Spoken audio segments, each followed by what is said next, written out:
Welcome back students.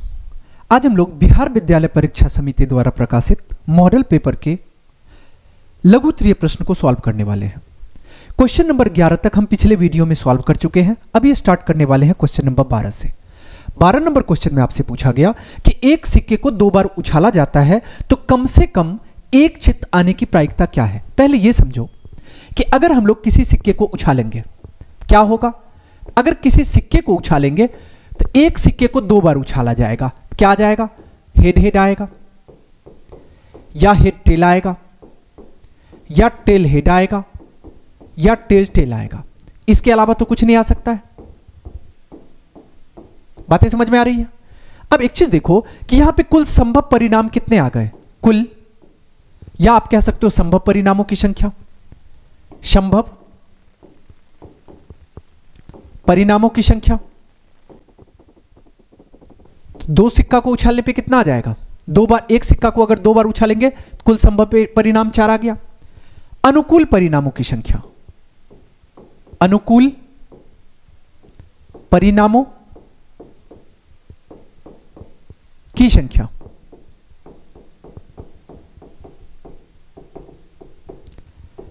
अब अनुकूल परिणाम कहने का मतलब क्या? कम से कम एक चित्त होना चाहिए। अगर इसको गौर से देखो, चित्त का मतलब हेड। यहां पे इसमें भी एक हेड दिख रहा है, 2 हेड है, लेकिन हमको कम से कम एक हेड की आवश्यकता है, तो इसको तो ले ही सकते हैं। इसमें भी एक हेड दिख रहा है, इसमें भी एक हेड दिख रहा है, लेकिन इसमें कोई हेड नहीं दिख रहा है। इसका मतलब हमारे लिए अनुकूल परिणामों की संख्या कितनी हो गई? 3 हो गई। हमें पूछा गया प्रायिकता, जिसको हम लोग प्रोबेबिलिटी कहते हैं, कम से कम एक चित्त की, एक चित्त आने की। अब इसके लिए आपको फॉर्मूला पता है, क्या होता है? कुल अनुकूल परिणामों की संख्या बट्टा कुल संभव परिणामों की संख्या। अब कुल अनुकूल परिणाम कितना है? 3 है।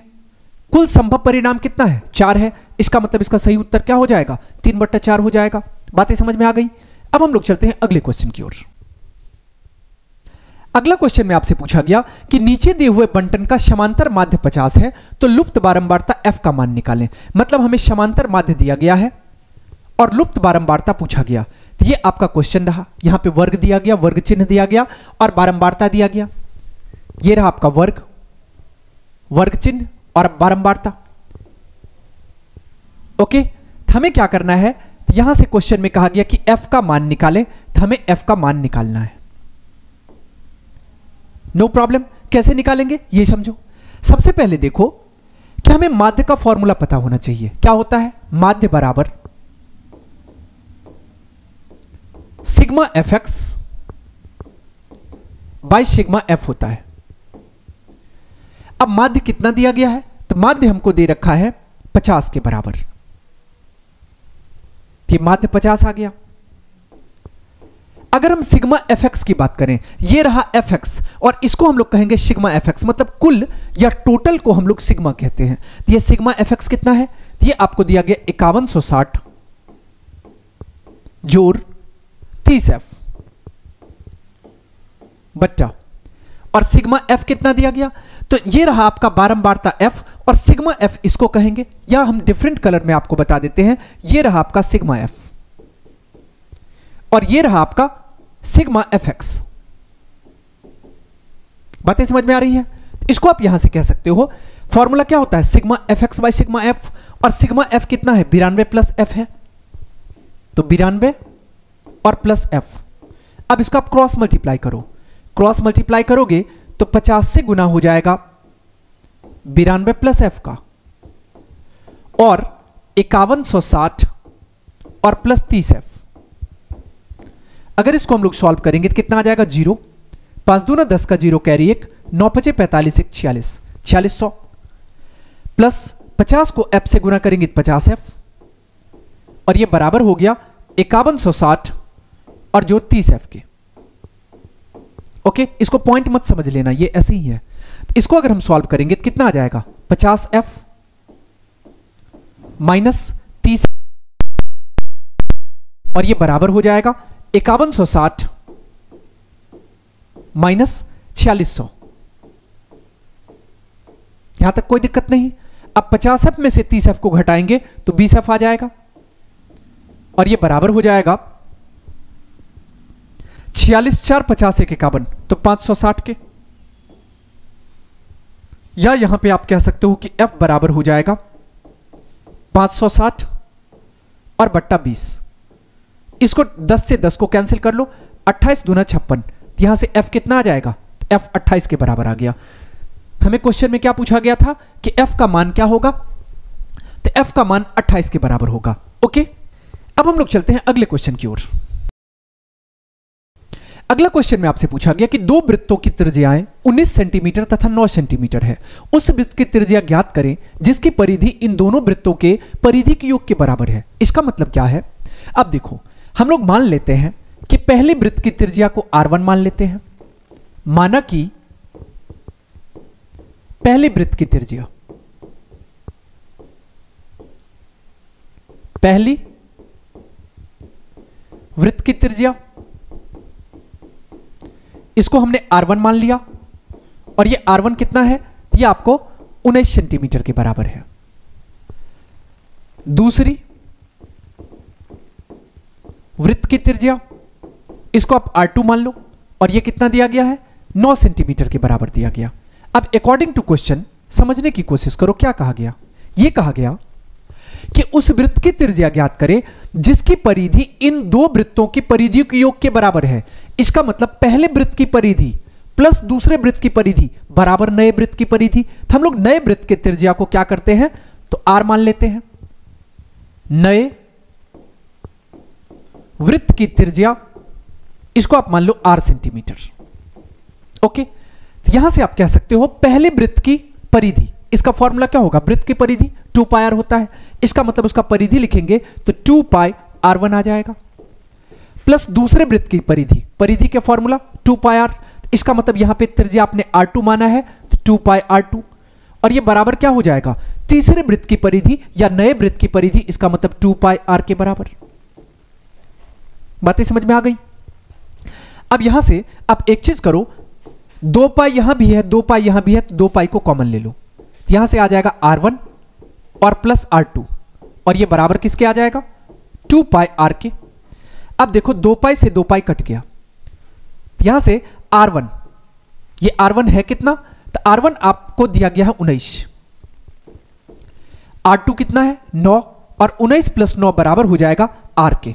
इसका मतलब बड़ा R, यहां से 19 और 9 कितना आ जाएगा 28, 19 और 9 28, यूनिट आपने सेंटीमीटर माना तो ये सेंटीमीटर आ गया।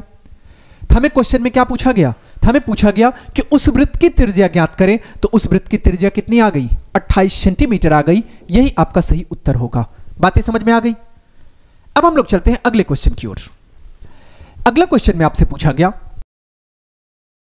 एक घन का, किसी घन का एक विकर्ण 9√3 सेंटीमीटर है, घन का कुल पृष्ठीय क्षेत्रफल की गणना करें। तो हमें क्या दिया गया है, तो हमें दे रखा है घन का एक विकर्ण, घन का विकर्ण, ये कितना दिया गया, ये हमको दिया गया 9√3 सेंटीमीटर। अब यूनिट बाद में यूज करेंगे, अभी सेंटीमीटर रहने दो। हमें यह पता है कि घन के विकर्ण का फॉर्मूला क्या होता है, √3 गुने भुजा होता है। इसका मतलब यहां से आ जाएगा √3 गुने भुजा, और ये बराबर आ जाएगा 9√3 के। हमें क्या चाहिए, यहां से भुजा चाहिए। तो भुजा कैसे फाइंड होगा, तो भुजा के लिए हमें √3 को नीचे लाना होगा, तो 9√3 और बट्टा √3, √3 से √3 कट गया, भुजा कितना आ गया, तो 9 है, तो ये 9 सेंटीमीटर भुजा आ गया। हमें क्वेश्चन में क्या पूछा गया, कुल पृष्ठीय क्षेत्रफल, तो घन का कुल पृष्ठीय क्षेत्रफल,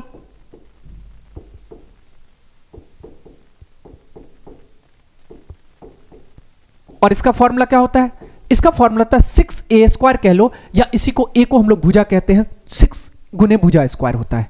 इसको आप यहां से लिख सकते हो 6 गुने, भुजा कितना है 9 है, तो यहां से आपको आ जाएगा 9 गुने 9। यूनिट क्या हो जाएगा, तो यूनिट सबका सेंटीमीटर है, तो ये घन की ये सेंटीमीटर स्क्वायर हो जाएगा। अब इसको अगर हम सॉल्व करेंगे तो 9 9 में 81 और 81 छक्के 6 एकम 6 8 6 के 48, तो मतलब कितना आ गया 486 सेंटीमीटर स्क्वायर, यही आपका सही उत्तर आएगा। ओके, अब हम लोग चलते हैं अगले क्वेश्चन की ओर। अगला क्वेश्चन में आपसे पूछा गया कि एक बक्से में 3 नीली, 2 सफेद और 4 लाल गेंद है।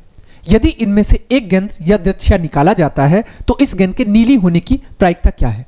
अब एक चीज देखो, अगर हम इस बक्से की बात करते हैं तो यहां पे इस बक्सा में क्या सब दिया गया है? हमें दिया गया है नीला गेंद, नीली गेंद। अब बताओ नीली गेंद की संख्या कितनी है? तो 3 है। सफेद गेंद की संख्या कितनी है? तो सफेद गेंद की संख्या 2 है। और लाल गेंद की संख्या कितनी है? तो लाल गेंद की संख्या हमें 4 दी गई है। एक गेंद निकाला जाता है। अब पहले देखो कि नीली गेंद, सफेद गेंद और लाल गेंद, कुल गेंद कितना हो गया? अगर हम लोग कुल गेंदों की संख्या निकालेंगे तो यह आ जाएगा कितना? तो 3 + 2 + 4, इसका मतलब 4 2 6 3 9, कुल गेंद की संख्या 9 आ गई। पूछा गया कि इसमें नीली गेंद होने की प्रायिकता क्या है? इसका मतलब हमें यह पूछा गया, प्रायिकता को P में लिख सकते हैं, नीली को आप या तो ब्लू लिख सकते थे या डायरेक्ट P नीली ले लो। अब हमें यह पता है प्रायिकता का फॉर्मूला क्या होता है? अनुकूल परिणामों की संख्या बट्टे कुल परिणामों की संख्या। अनुकूल परिणाम कितना है? तो अनुकूल कहने का मतलब हमें सिर्फ नीला से मतलब है, क्योंकि हमें नीला की प्रायिकता चाहिए। तो अनुकूल परिणाम कितना हो गया? तो 3 आ गया। और कुल परिणाम मतलब कुल गेंद कितना है? तो 9 आ गया। तो 3 कम 3 और 3 × 9, यहां से कितना आ गया? 1/3 के बराबर आ गया, और यही आपका सही आंसर होगा। ओके, अब हम लोग चलते हैं अगले क्वेश्चन की ओर। अगला क्वेश्चन में आपसे पूछा गया कि यूक्लिड के विभाजन एल्गोरिथम का प्रयोग कर 272 तथा 1032 का मौसा निकालें। हम लोग यहां पे पहले क्या कर लेते हैं, तो 272 और 1032 का मौसा निकाल लेते हैं। तो ये कितना आ जाएगा? तो ये आपको आ जाएगा 2 3 3 से अगर करेंगे 3 दूना 6, 27 3 81, 12 में से 6 गया 6, 2 में से 1 गया 1, 10 में से 8 गया 2, 216 आ गया। यहां से 272 आ जाएगा।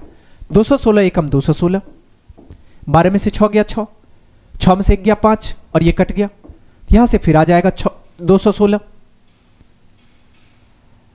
4 से अगर इसको करेंगे कितना आ जाएगा? 6 चौक 24 का 4 हाथ में 2, 5 चौक 20 2 22, ये नहीं ले सकते हैं 4 से।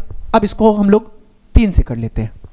3 से करो, 6 त्रिक 18 का 8 कैरी 1, 5 तिया 15 1 16, 16 में से 8 गया 8, 10 में से 6 गया 4। अब यहां से आ जाएगा नीचे 56, 48 एकम 48, 16 में से 8 गया 8। अब यहां नीचे आ जाएगा 48, 8 6 के 48। अब चलो, ये हमने क्या किया? ये एक्चुअली प्रोसेस नहीं है, ये तो डिवीजन मेथड से हो गया फाइंड करना। हमने क्या किया? इतना फाइंड कर लिया। अब हमें यहां पे क्वेश्चन में क्या कहा गया कि यूक्लिड के विभाजन एल्गोरिथम से। अब यूक्लिड का विभाजन एल्गोरिथम लगाओ, तो भाज्य यहां पे कितना है? तो भाज्य हमें दिया गया है, भाज्य बराबर ये कितना दिया गया है? ये हमको दे रखा है 1032 और भाजक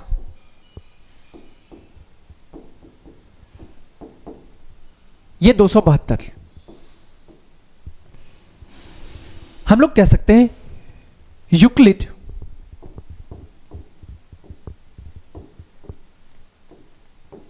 के विभाजन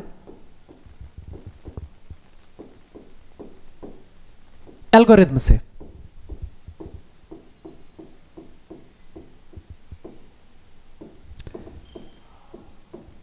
अब चलो, भाज्य बराबर भाजक गुने भागफल जोड़ शेषफल। इसका मतलब देखो कि यहां पे क्या लिख सकते हो?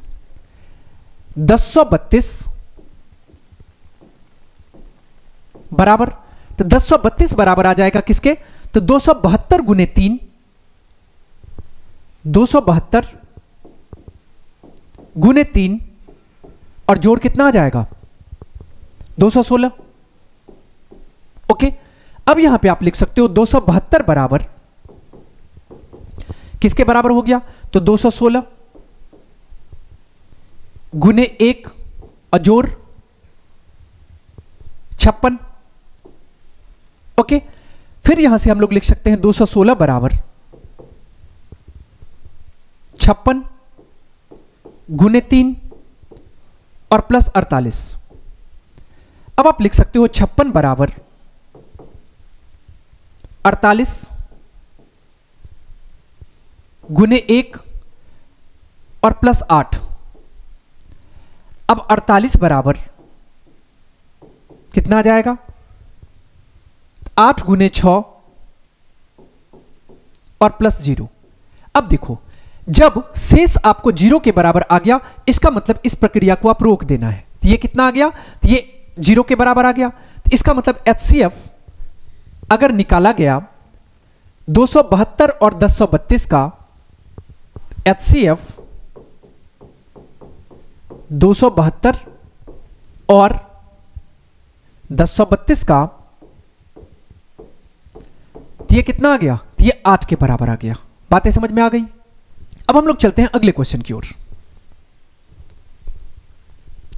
अगला क्वेश्चन में आपको दिया गया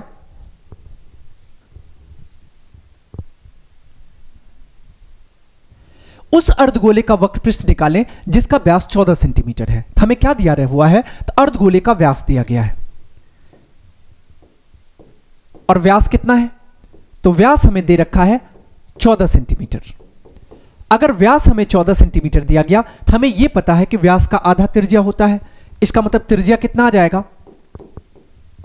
त्रिज्या इट मींस रेडियस, ये आ जाएगा 14/2 सेंटीमीटर, या आप इसको कह सकते हो 7 सेंटीमीटर। हमें क्या पूछा गया? अर्धगोले का वक्र पृष्ठ क्षेत्रफल। अर्धगोले का वक्र पृष्ठ क्षेत्रफल।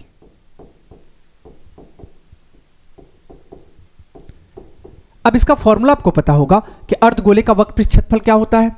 2πr² होता है। यहां से आपको आ जाएगा 2πr², या इसको लिख सकते हो 2 गुने पाई की जगह पे 22/7 और गुने r² कहने का मतलब त्रिज्या कितना है? 7, तो आ जाएगा 7 गुने 7। और यूनिट क्या है? सेंटीमीटर, तो सेंटीमीटर स्क्वायर। 7 से 7 कट गया। इसको कितना लिख सकते हैं? 22 दूना 44, 44 को 7 से गुना करो, 7 चौक 28 का 8 हाथ में 2, 7 चौक 28 और 2 कितना आ जाएगा? 30। तो इसका मतलब 308 सेंटीमीटर स्क्वायर। यही आपका सही उत्तर हो जाएगा। ओके, अब हम लोग चलते हैं अगले क्वेश्चन की ओर। अगला क्वेश्चन में आपको कहा गया कि यूक्लिड विभाज्यता एल्गोरिथम का प्रयोग कर 570 तथा 1725 का मौसा निकालें। तो यहां से देखो भाज्य कितना आ गया? तो भाज्य हमें मिल गया, भाज्य बराबर 1425, भाजक कितना आ गया? 570। हम लोग क्या करते हैं, अपनी सुविधा के पहले ये यहां पे कर लो आप, 570 और ये कितना है? 1425 दूना 0, 7 दूना 14 का 4 कैरी 1, 5 दूना 10 1 11, 5 12 में से 4 गया 8, 3 में से 1 गया 2 कट गया, और यहां से कितना आ गया? 570, एकम 285, 10 में से 5 गया 5, 16 में से 8 गया 8, और 4 में से 2 गया 2। अब 285 और यहां भी कितना आ गया? 285, एक गुना करेंगे 285 आ जाएगा। इसका मतलब यहां से आप लिख सकते हो यूक्लिड विभाजन या विभाजकता एल्गोरिथम से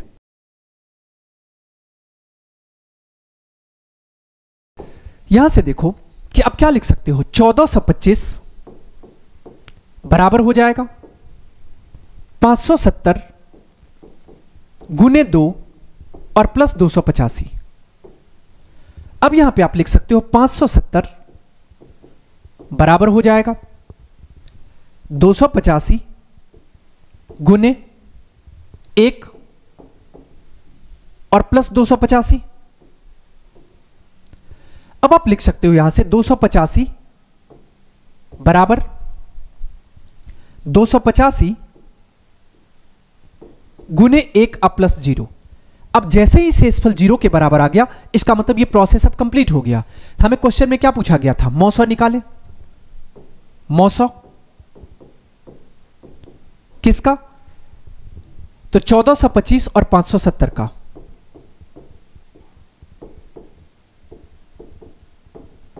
तो ये कितना आ गया, तो ये आपको 285 के बराबर आ गया। ओके, अब हम लोग चलते हैं अगले क्वेश्चन की ओर। अगला क्वेश्चन में आपसे पूछा गया,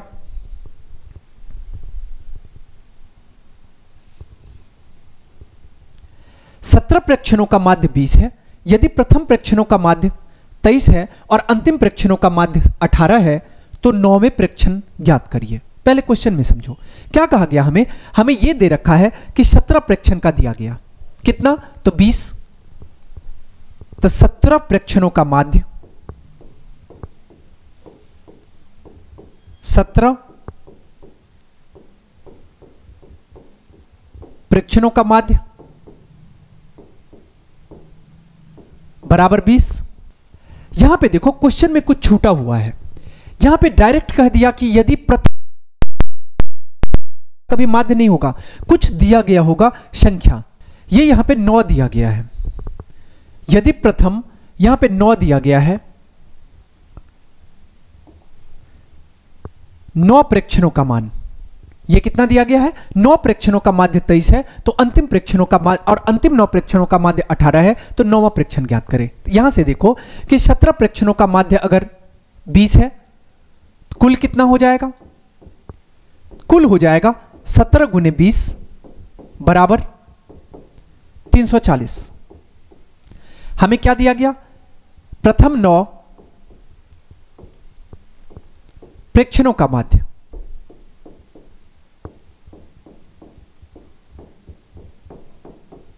ये कितना दिया हुआ है, ये 23 के बराबर दिया गया, तो यहां से ये कुल कितना हो जाएगा, प्रथम 9 प्रेक्षणों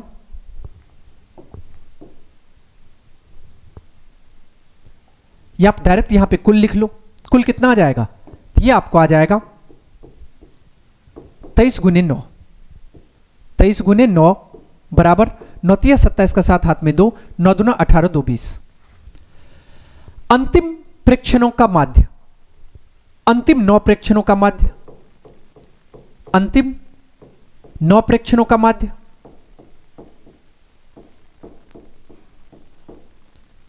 और ये कितना दिया गया है, ये दे रखा है 18, तो कुल कितना आ जाएगा, ये आ जाएगा आपको 9 गुने 18, 18 9 में 162। ओके, हमें क्या पूछा गया, 9वां प्रेक्षण पूछा गया, 9वां प्रेक्षण कैसे निकालेंगे, पहले टोटल देखो, टोटल कितना है, 17 प्रेक्षणों का कुल जो है वो 340 है, तो 340 माइनस,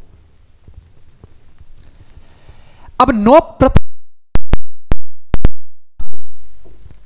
और अंतिम 9 प्रेक्षणों का कितना है 162,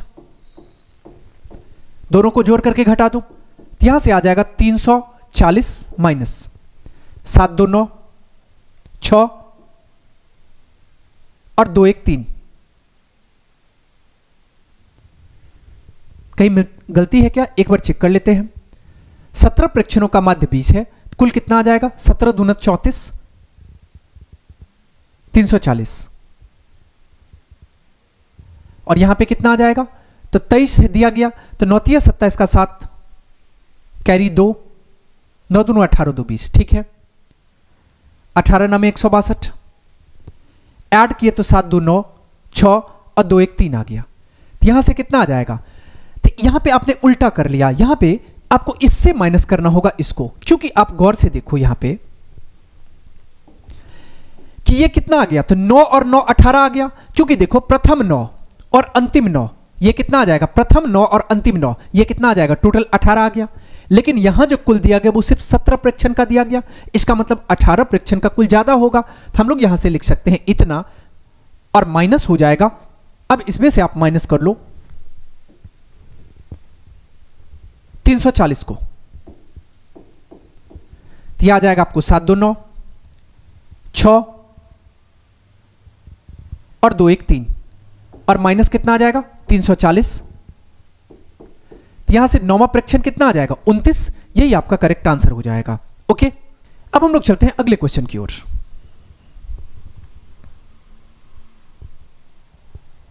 अगला क्वेश्चन में आपसे पूछा गया कि अच्छी तरह से मिलाए गए ताश के पत्तों में से एक पत्ता यादृच्छिक खींचा जाता है तो इसके चिड़िया होने की प्रायिकता क्या है। अब आपको यह पता है कि टोटल 52 पत्ता होता है, जिसमें से 13 बटे होते हैं, 13 लाल पान होता है, 13 काला पान होता है, 13 चिड़िया होता है और 13 ठिकरी होता है। तो 13 बटा हुआ होता है, तब ना 13 चौका 52, टोटल 52 पत्ता होता है। यहां से क्वेश्चन में देखो कि आपसे क्या पूछ लिया गया कि चिड़िया होने की क्या संभावना है। इसका मतलब प्रायिकता पूछा गया चिड़िया का। अब आपको यह पता है कि प्रायिकता का फॉर्मूला क्या होता है, अनुकूल परिणामों की संख्या बट्टा कुल परिणामों की संख्या। अनुकूल परिणाम कितना है, तो हमें यह पता है कि चिड़िया 13 होता है, 13 आ गया। कुल परिणाम कितना होता है, तो एक ताश के गड्ढे में हमें पता है कि 52 पत्ता होता है, यहां से 52 आ गया। यहां पे 13 कम 13, 13 चौका 52, यहां से कितना आ गया, तो 1/4 आ गया और यही आपका सही उत्तर हो जाएगा। ओके, अब हम लोग चलते हैं अगले क्वेश्चन की ओर। अगला क्वेश्चन में आपसे पूछा गया कि यूक्लिड विभाजकता प्रमेय का प्रयोग कर 306 तथा 657 का मौसा निकाले। कितना का, तो यहां से देखो तो भाज्य कितना आ गया, तो भाज्य बराबर 657, भाजक बराबर 306। ओके, अब यहां पे देखो साइड में अपनी सुविधा के लिए यहां पे आप डिवाइड कर लो, 306 और 657, 306 दूना 612, 7 में से 2 गया 5, 5 में से 1 गया 4, कट गया, 45 है, 306 है। 8 से करेंगे तो 8 चौको 32, 320 ज्यादा हो जाएगा, 7 से कर लो, 7 बचे 35 का 5, हाथ में 3, 7 चौक 28 और 3 31, 6 में से 5 गया 1, 10 में से 1 गया। अरे भैया ये भी तो नहीं होगा, ये भी तो हमने ज्यादा ले लिया है। अब चलो 6 से भी नहीं होगा, यहां पे 7 से नहीं होगा तो 6 से करके देखो कितना आ जाएगा, 6 से 6 पंचे 30 का 0, हाथ में 3, 6 चौक 24, 3 27, 6 आ गया और 30 माइनस 27 3 आ गया, 36 आ गया, 45 आ गया, 36 एकम 36, 9 45, यहां पे फिर से 36 आ जाएगा, 9 चौका 36, अब कट गया। अब एक चीज बताओ, हमें यह पता है यूक्लिड विभाजकता प्रमेय से हमें यह पता है कि भाज्य बराबर भाजक गुने भागफल जोड़ शेष। यहां से भाज्य की जगह पे क्या है, 657 है, भाजक गुने भागफल, इसका मतलब 306 गुने 2 अब प्लस शेषफल, शेष कितना आया, 45 आया। ओके, फिर से यहां पे भाज्य बराबर, अब 306 भाज्य बन गया, भाजक गुने भागफल तो 45 गुने 6 जोड़ शेषफल तो 36, फिर 45 बराबर 36 गुने 1 प्लस 9,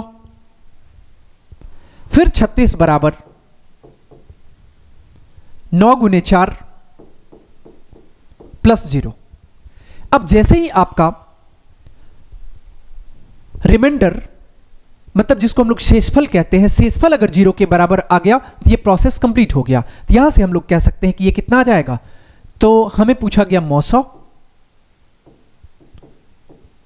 तो मौसौ 306 और 657 का, तो ये कितना आ गया, तो ये 9 के बराबर आ गया, यही आपका सही उत्तर होगा। ओके,